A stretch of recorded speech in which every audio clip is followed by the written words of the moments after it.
Bonjour à tous et à toutes et bienvenue dans cette nouvelle vidéo dans laquelle nous allons voir comment mettre en place vraiment ce bot de A à Z. Donc dans cette vidéo nous allons voir notamment comment construire la structure de notre projet et on va voir comment mettre en place notamment Docker qui nous permettra de mettre en place la base de données et par la suite de continuer vraiment à construire notre projet avec notamment l'IA en local. Donc pour ce faire, ce qu'on va faire c'est qu'on va commencer tout de suite avec Node.js qui va nous permettre de créer notre projet de A à Z. On va venir ouvrir une nouvelle terminale et on va venir faire npm init-y. Donc ici on va venir construire automatiquement le package.json, vous voyez, et ce qu'on va faire c'est qu'on va venir copier-coller une commande. Donc pour ce faire, je vous conseille notamment d'aller la récupérer dans la description puisqu'elle est un petit peu conséquente. Donc cette commande va venir directement configurer le package.json. Elle va venir automatiquement remplir ce qui sera les dépendances par défaut et les scripts qu'on aura besoin durant tout le projet du bot. Donc on fait OK. On attend que les dépendances s'installent et ensuite on va pouvoir, hop là comme vous pouvez le voir du coup, on va avoir l'installation des dépendances. Donc voilà, donc là nos dépendances ont été installées. Donc là maintenant on va pouvoir, donc là je lui dis hop ça, c'est pas très intéressant et donc maintenant on va pouvoir commencer à configurer un petit peu le projet. Ce qu'on va faire dans le premier temps, ça va être notamment de venir utiliser Git, vu qu'on aimerait avoir une petite sauvegarde automatique de nos fichiers. Et puis par la suite, on va commencer à créer notre fichier, notre dossier SRC, et on va venir mettre nos commandes pour pouvoir commencer à créer le bot. Donc si on regarde un petit peu ce qu'il nous a fait dans le script, on va donc avoir des commandes type test, dev, start, prod, et tout type de commandes pour le dashboard et pour notamment gérer notre bot en interne. On voit que ces commandes-là vont permettre notamment de gérer plus facilement le bot et de pouvoir le démarrer quand on veut sans qu'on ait dessus. On va également nous se mettre sur server.js qui sera notre racine du projet qui permettra ici de faire tourner notre bot notamment en interne plus facilement qu'utiliser un index.js comme d'habitude. Donc vous voyez qu'ici on a également un dossier qui s'est été créé qui est dashboard. C'est-à-dire qu'avec la commande que je vous ai donnée, on peut directement gérer notre front, notre back-end différemment. C'est-à-dire que ici, on va donc avoir le dashboard qui va vraiment être propre à lui-même et on va donc avoir Vue.js qui va tourner dans le dashboard pour pouvoir notamment gérer vraiment d'une part à part tout ce qui sera dépendance, Vue.js, etc. Donc là maintenant, ce qu'on va faire, c'est qu'on va venir donc commencer à créer notre dossier SRC et on va venir coder les commandes qui vont être intéressantes vu qu'on vient déjà de mettre en place nos dépendances. Donc ce qu'on va faire c'est qu'on va venir créer notre dossier SRC. Donc maintenant qu'on l'a, on va venir créer les fichiers qui sont intéressants. Donc dedans on va venir créer le fichier bot.js. On va venir créer le fichier qui sera donc notamment propre à notre bot qui sera le serveur.js, qui sera vraiment là pour gérer tout le bot, etc. et notamment gérer toute la configuration. Et on va venir aussi faire tout ce qui sera les commandes de déploiement, les commandes de env et les commandes notamment de ban et de kick. Donc ce qu'on va faire c'est que on va venir les rajouter, notamment dans la SRC. On va venir configurer aussi dans le dashboard notamment Vue.js qui sera important et on va également venir aussi configurer notamment notre package.json en rajoutant notamment ici on va pouvoir rajouter override. On va avoir une dépendance qui fonctionne pas correctement, donc cette dépendance là vous pouvez prendre un petit peu la version que vous souhaitez. Moi je vais prendre une version que j'avais remarqué qui buguait un petit peu moins, c'est la version donc c'est NDC et c'est la version 6.27.0. Et donc là, on fait un npm update pour mettre à jour ces dépendances-là et ne pas avoir de problème par la suite sur notre projet. Donc maintenant, ce qu'on va faire, c'est qu'on va venir un petit peu coder la partie du bot. Donc la classe bot, ça va vraiment être quelque chose qui va être assez complexe. Donc on va venir un petit peu se mettre dans cet endroit-là et on va venir importer les dépendances qui vont être intéressantes. Donc on va venir importer le path qui va nous permettre donc de from node path. Voilà, donc ça sera une des dépendances qui sera importante et ensuite on installera tout ce qui sera discord.js, etc. Donc maintenant ce qu'on va également faire, c'est qu'on va venir, donc là je vous montre un petit peu tous les fichiers et ensuite on s'y attardera un par un. Donc on va venir ajouter aussi le make.file à la racine, donc c'est make file comme ça, avec la majuscule sur le M, et ce fichier-là va nous permettre vraiment directement de gérer en interne notre projet. On va également avoir un Docker Compose. qui va venir, lui, gérer vraiment tout notre projet et venir rajouter notamment l'IA et la base de données. Donc on va venir le configurer tout de suite ensemble. Donc ce que je vais faire, c'est que je vais récupérer mon fichier à moi et je vais vous expliquer un petit peu comment il fonctionne. Donc à ce niveau-là, on va donc avoir l'utilisation de MariaDB. Donc ce qu'on fait, c'est qu'on utilise l'image MariaDB 11. On va venir définir l'environnement MariaDB Database, le user, le password et le root password. Donc ici, on va venir vraiment définir les configurations de base que par la suite, on va définir dans le env pour pouvoir se connecter sur notre base de données. Ensuite, on va utiliser Redis qui va nous permettre d'avoir le système de cache en interne sur Docker. Et on va utiliser Ollama, donc ça c'est notamment l'IA que j'ai utilisé pour pouvoir créer notre IA un petit peu en local. Donc si on fait ça, il va falloir également qu'on vienne configurer un petit Docker file pour pouvoir notamment l'installer directement. Ça on verra un petit peu plus par la suite, donc on va mettre directement en commentaire. Donc ce que je peux même faire, c'est que je vais mettre 3 petits tac.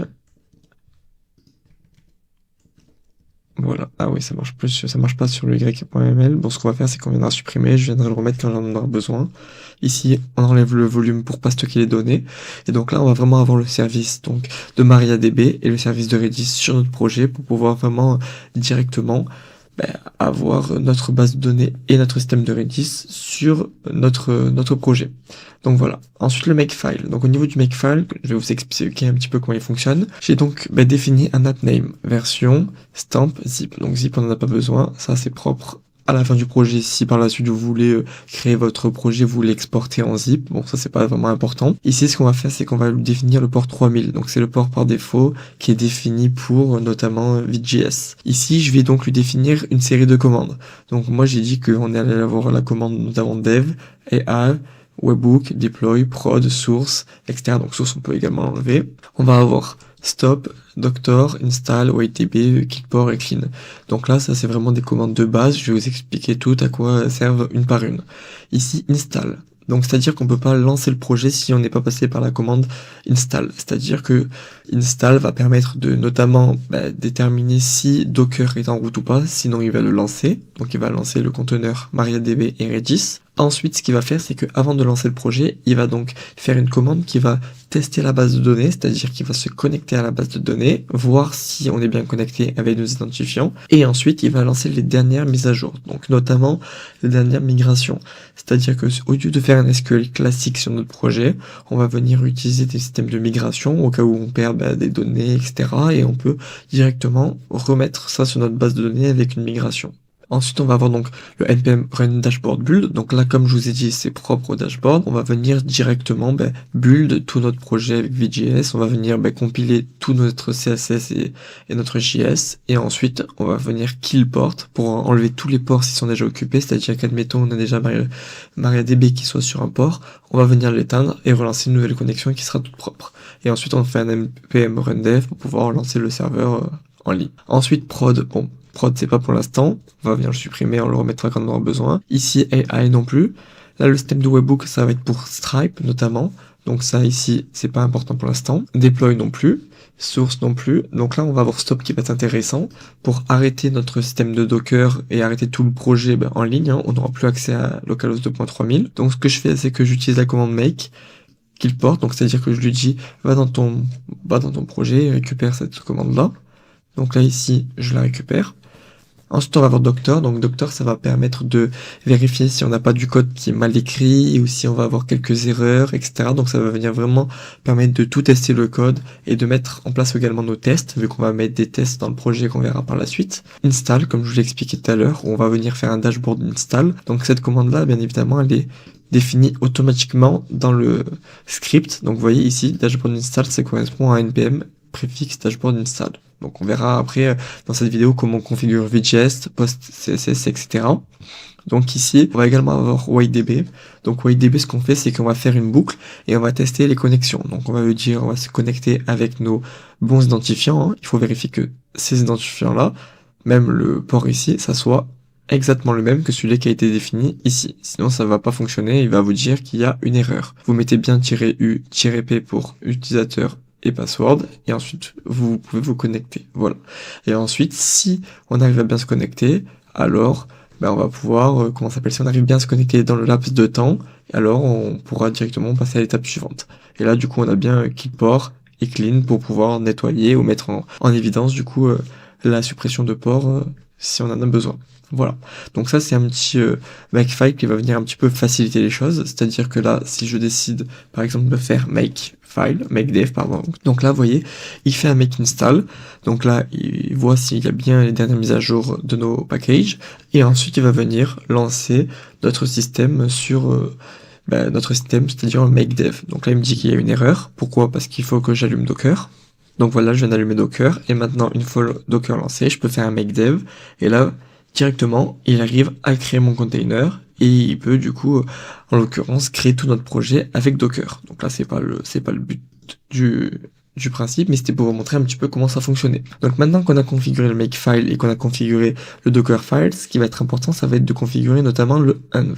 Donc pour ce qu'on va faire, c'est qu'on va donc créer un .env.dev et on va également faire un .env.prod. Donc ici, ce sera deux env qui seront donc propres à chacun, donc le .dev pour le développement et production pour le prod. Donc dedans, ce qu'on va mettre, c'est qu'on va définir notamment un node env.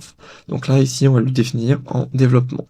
Donc là, on peut mettre notamment développement et on va lui définir également un port.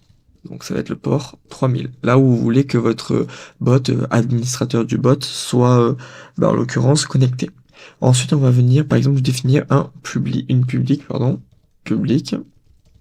chez base URL, qui sera l'URL de base où vous souhaitez directement avoir votre projet en ligne, notamment toujours le dashboard. On va même lui spécifier HTTP. Ensuite, on va venir définir la base de données, donc le DB host.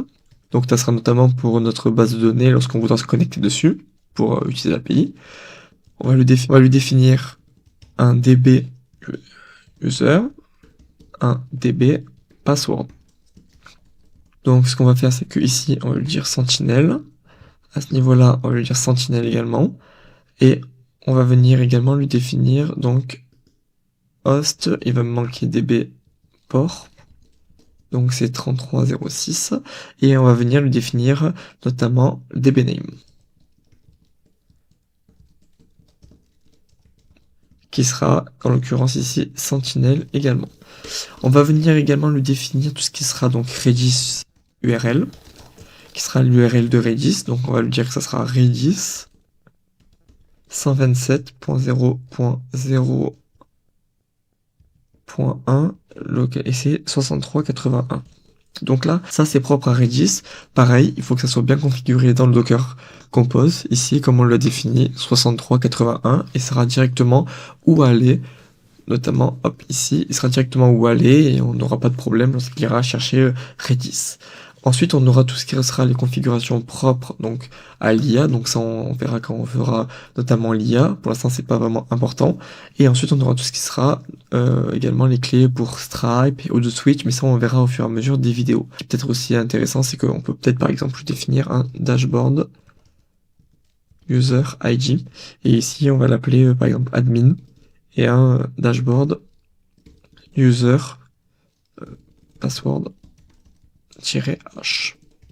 Donc ça serait une clé, et par exemple la clé ici qu'on aurait, ça serait une clé qui serait chiffrée. Donc ça, à voir un petit peu par la suite. Par exemple, on pourrait utiliser un système de token qui va venir crypter notre clé, et ça serait par exemple admin qui serait crypté. Donc ça c'est quelque chose un petit peu à faire par la suite. Au niveau du prod, on va avoir exactement la même chose. Sauf qu'ici, on va se mettre du coup déjà en production, et ensuite on viendra par la suite, donc là on peut mettre 3000, ici ça sera le domaine, notre domaine à nous, pour l'instant c'est pas très important, et ensuite ça on va enlever, ça sera par la suite configuré plus tard, quand on mettra la configuration notamment sur O2 Switch, pour l'instant c'est pas le plus important. Donc maintenant on va venir se concentrer sur le serveur.js qui va être là à la racine pour permettre de construire tout le projet. Donc à ce niveau-là, on va venir donc se rendre sur le serveur.js, donc on va créer un serveur.js et dedans on va lui installer notamment les routes les plus importantes. Donc ce qu'on va faire, c'est qu'on va venir récupérer. Donc si je me mets ici à ce niveau-là et que je viens Donc si je vais me mettre là, je peux importer donc par exemple, notamment, paf, comme je vous l'ai expliqué tout à l'heure, qui va venir donc de node paf. Ensuite, on va avoir aussi également une librairie qui va être très importante, c'est-à-dire qu'on va avoir besoin de récupérer notre configuration du env, mais on va également avoir besoin de express qui sera là pour notamment gérer tout ce qui sera notre API, etc.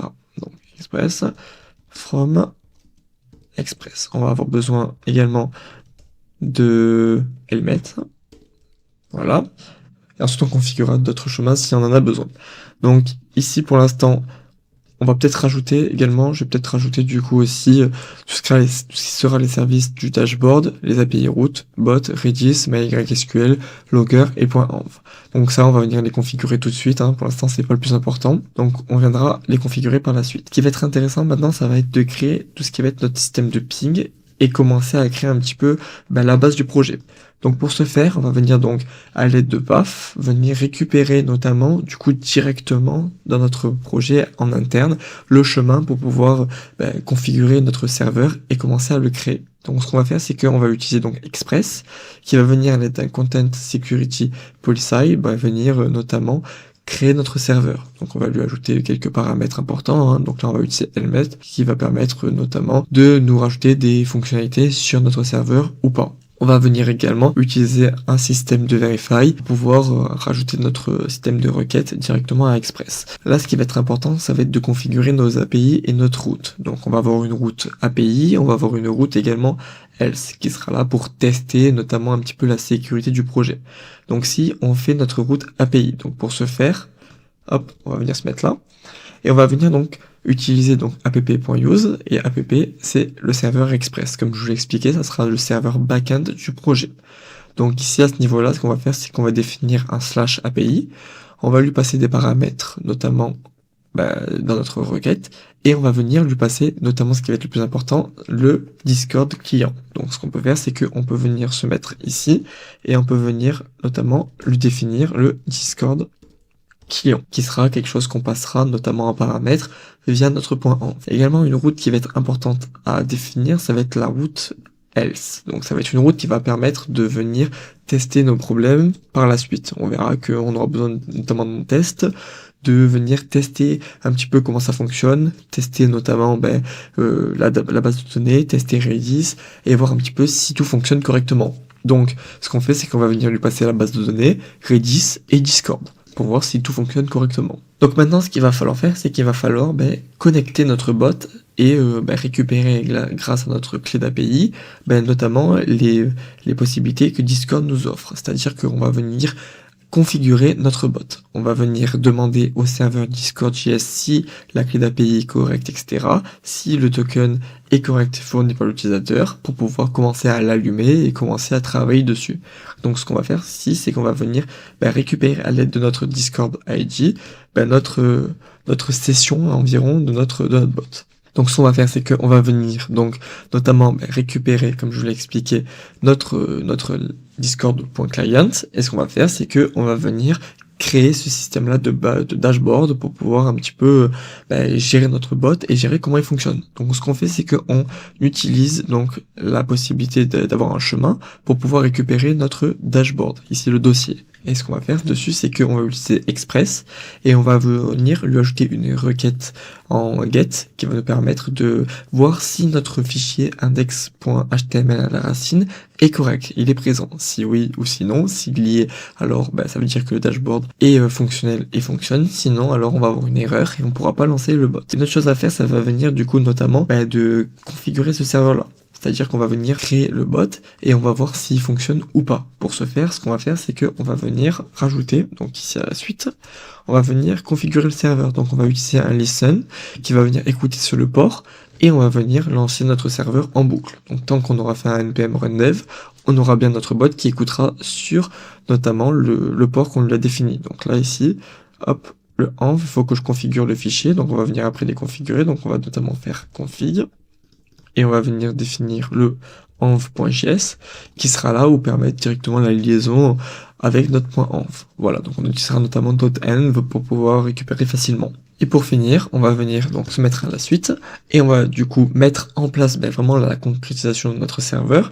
On va donc lui dire, là tu te mets en serveur.on, si tu as une erreur alors tu renvoies l'erreur, c'est-à-dire que le port il est déjà utilisé, donc là il faut faire un make stop, vu que comme je vous l'explique tout à l'heure, on a un kill stop qui permet de l'arrêter, et là tu lui envoies des logs, ça c'est vraiment pas très important, mais vraiment le plus important ça va être cette ligne là, qui va permettre de définir le démarrage du bot. Et startbot, bien évidemment, c'est une configuration qu'il faut qu'on définisse nous-mêmes. On va venir créer ce fichier là, et on va utiliser notamment Discord.js pour pouvoir mettre en place ce système là. Donc on va venir directement se rendre, donc là on peut enregistrer, on va se rendre dans bot.js, et c'est là que ça va être le plus important. Donc là ici on va venir notamment déjà importer toutes nos fonctionnalités les plus importantes, et on va venir vraiment ici configurer le client. Donc on commence. Voici donc les librairies les plus importantes. Donc bien évidemment, ce qui va nous intéresser, nous pour l'instant tout ça on n'en a pas besoin, donc on va venir Redis, on va le configurer ensemble, mais bon, pour l'instant, tout le reste, c'est pas le plus important. Ce qui va être important, ça va être notre path,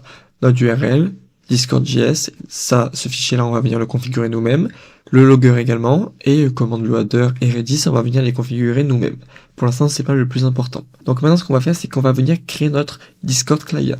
Donc on a bien le client qui est dans notre .env, mais là, on aimerait vraiment créer la session. Donc pour ce faire, ce qu'on va faire, c'est qu'on va venir, du coup, récupérer donc, comme je vous l'ai dit tout à l'heure, le client. Donc ce qu'on fait, c'est qu'on utilise la fonction directement de Discord.js. Et on va venir du coup lui passer tout ce qui sera donc guild member, message. Donc ça, c'est toutes les fonctionnalités que j'aimerais lui passer. Donc là, en gros, le bot, il est capable de faire environ toutes ces fonctionnalités, d'ajouter des messages, etc. Donc ça, c'est vraiment les choses les plus basiques que le client, on lui demande. Et ensuite, on viendra lui rajouter des choses par la suite, notamment de la création de guild. On va pouvoir également avoir les interactions qui vont être créées, etc. Ou la possibilité d'ajouter des membres, etc. Donc ça, on verra un petit peu plus par la suite. Donc maintenant, je vais rajouter la fonction la plus importante, c'est-à-dire que ça va être la fonction pour pouvoir commencer à démarrer le bot. Donc je vais vous expliquer un petit peu comment elle fonctionne. Donc là, si je remonte ici, donc comment elle fonctionne. Donc à ce niveau-là, hop, ici, on va donc avoir ici la création d'un create Discord client. Donc là, je récupère ma fonction à moi.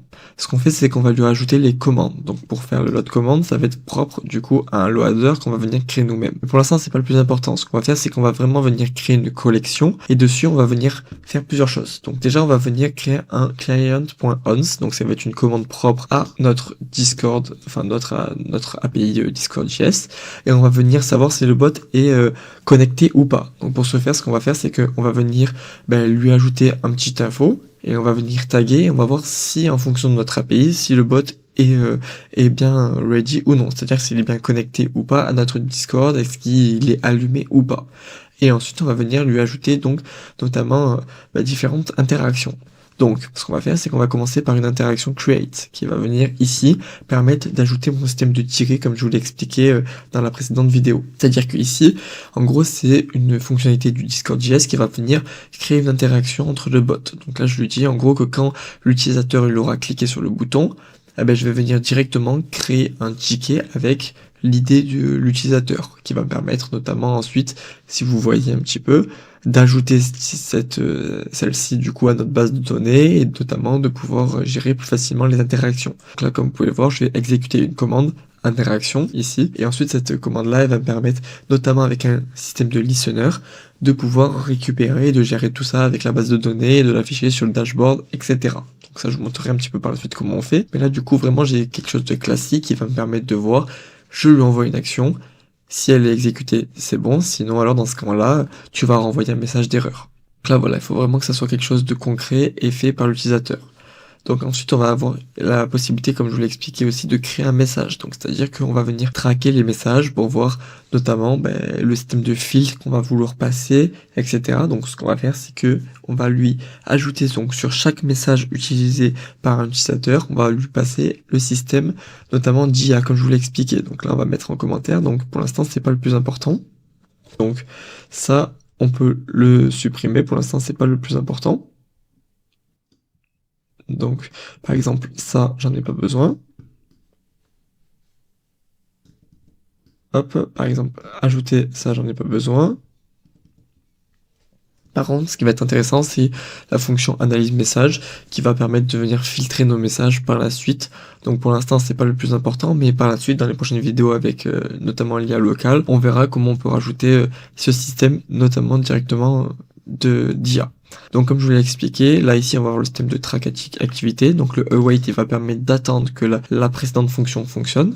Donc on va traquer l'activité, et une fois qu'on aura fait ça, alors on va pouvoir venir ici faire ce traitement là. À ce niveau là, ce qu'on va faire, c'est juste un logger en gros qui va nous expliquer que le message n'est pas possible, donc là on a un problème, etc., qu'il faut aller voir un petit peu dans le développeur portable. Donc ça c'est notamment une info que j'avais mise dans ce système là, mais je vois pas trop l'intérêt de l'avoir mise, étant donné que si on a un problème à ce niveau là, alors automatiquement on aura une erreur qui sera envoyée par Discord. Bon, ça c'était pas le plus important, mais bon.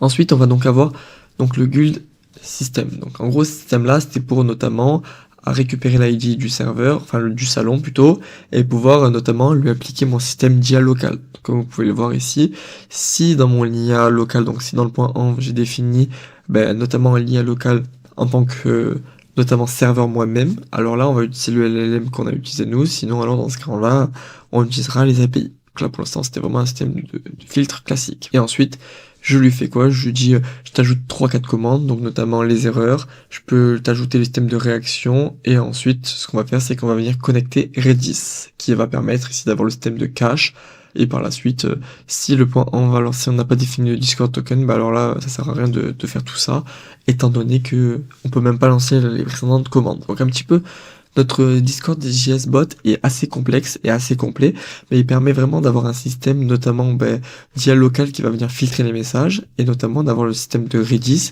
qui va venir par la suite ajouter un système de cache notamment à notre projet. On va avoir un système qui va venir se connecter au Discord JS et qui va venir permettre de filtrer notamment en interne tous nos messages et vraiment avoir un système de gestion complet. Donc maintenant on va venir configurer le point env. Donc au niveau du point env, si on se regarde un petit peu comment il est, donc là comme je vous l'ai expliqué, on va utiliser .end qui va permettre de récupérer directement du point env, et ce qu'on va faire c'est qu'on va venir regarder un petit peu toutes nos dépendances et toutes nos variables qui ont été définies dans le point env. Donc là il y en a beaucoup, étant donné que j'ai pas tout défini avec vous dans le point env, mais là si on s'abstient vraiment à ce qu'on a fait nous, c'est à peu près jusqu'ici. Donc là, vous voyez, comme je vous l'ai expliqué, donc là, ça n'en a pas besoin pour l'instant. On va vraiment avoir notre point env, le port, le public base. Bon, tout ça, c'est vraiment quelque chose qu'on avait défini nous-mêmes. À la limite, le Discord token, on l'a pas défini.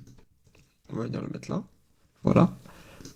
Et du coup ici, on va vraiment définir toutes nos variables pour pouvoir directement les récupérer dans le projet. Et on va à chaque fois lui définir des variables par défaut si on a des soucis ou pas. Ici, ça va nous permettre du coup notamment de mettre ces caractères-là directement en petite chaîne ou pas. Enfin, ça c'est une petite librairie qui permet notamment de formater un petit peu nos données, etc. en fonction de comment on les a définis dans le point env. Donc là, on a défini également une clé admin si on n'a pas d'utilisateur par défaut défini dans le env. Pareil pour Redis, une URL, et pareil pour le dashboard si on a quelques soucis. Ici, ce qu'on fait, c'est que on crée une variable boolean env qui va venir vérifier ou pas si on est en production ou pas. Enfin là, par exemple, vous voyez, si on l'a réutilisé, donc cette fonction-là, on la réutilise dans un autre projet, pas ici, je crois que c'était ici, mais c'est pas là, donc c'est dans un autre fichier, on la réutilise pour savoir ou pas si on est en mode production ou si on est en mode test. Donc là, ici, en l'occurrence, ça ne nous sert pas, mais dans un autre projet, ça peut nous servir, ça va renvoyer notamment si oui ou non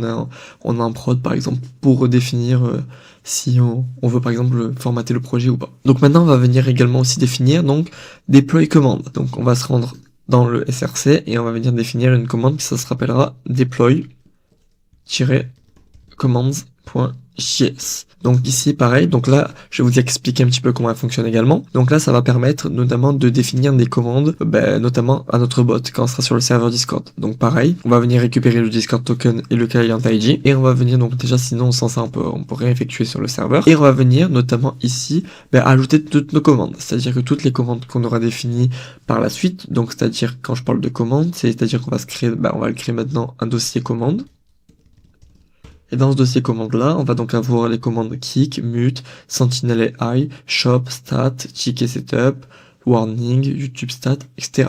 Donc toutes ces commandes-là, elles vont donc être définies dans commande, même commencer par créer, par exemple, kick.js. Et donc ce qu'on fera, c'est que on va venir load toutes nos commandes depuis ce dossier-là, et on va venir les ajouter à notre serveur. Et donc, en fonction ou pas, il va nous dire est-ce qu'elles ont bien été ajoutées au bot, oui ou non. Voilà, ça c'est vraiment comment ça s'appelle, un fichier qui vraiment est là pour pouvoir gérer en interne. Si vous voyez dans serveur, si on va dans serveur, vous voyez que ici, non, c'est pas dans serveur, c'était dans bot, dans le loader, ici, on va venir créer le dossier d'ailleurs. Voilà, ici, on va venir donc créer le dossier. Ce dossier-là va nous permettre, cette fonctionnalité-là va nous permettre notamment de pouvoir ajouter aussi nos commandes.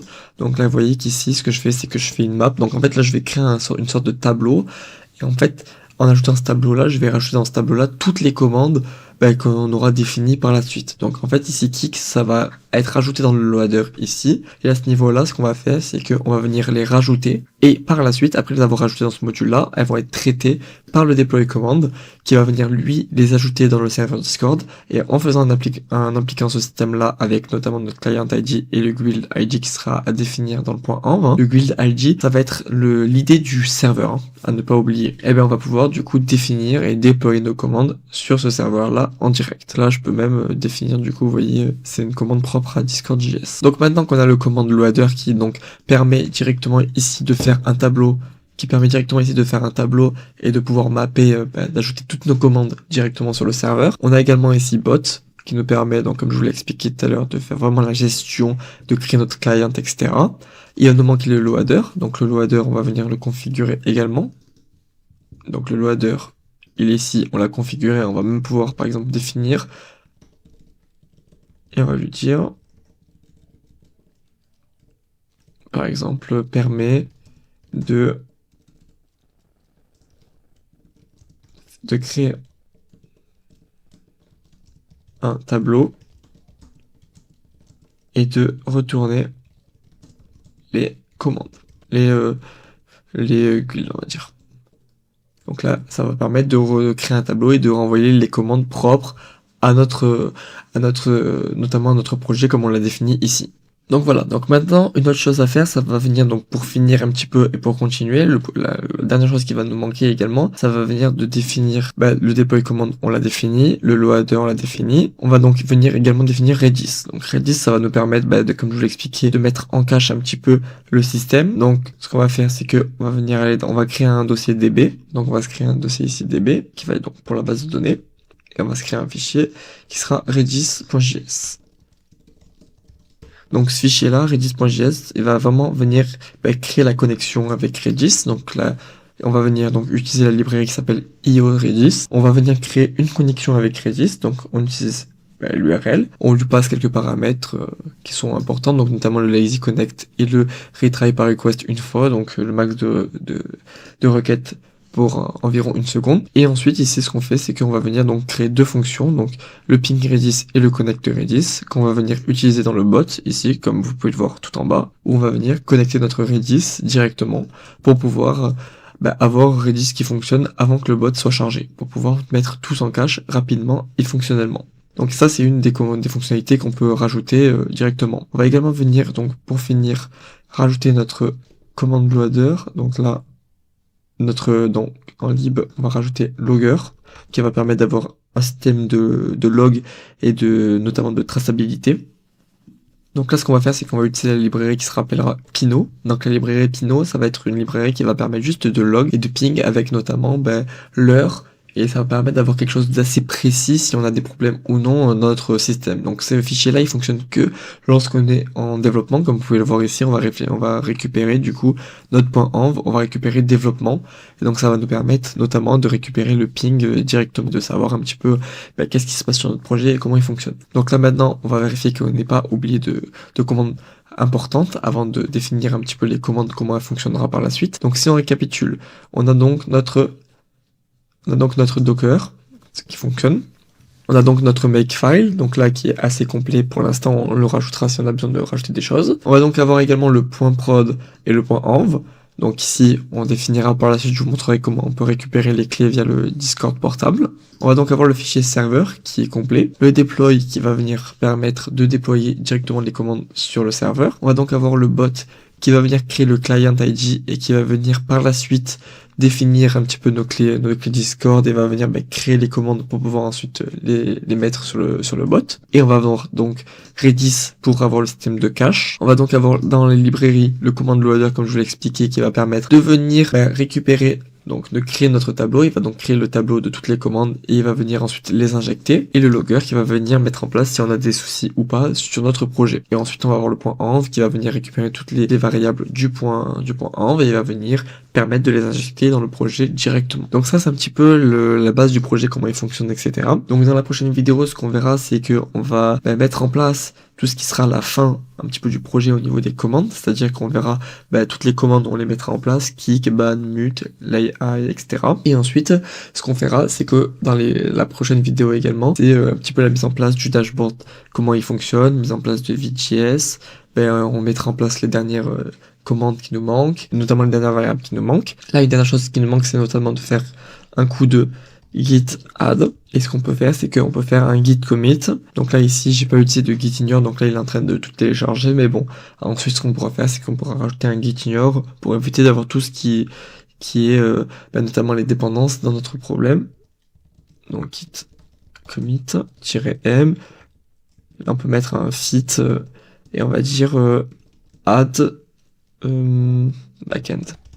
Voilà, et ensuite on pourra faire un git push, c'est pas pour l'instant très important. Donc dans la prochaine vidéo, on verra comment on met, comme je vous l'ai expliqué, le système de commande et de warning, et dans la prochaine vidéo, encore après celle-ci, on verra donc notamment le déploiement sur de Switch et comment ça fonctionne, notamment avec les migrations, etc.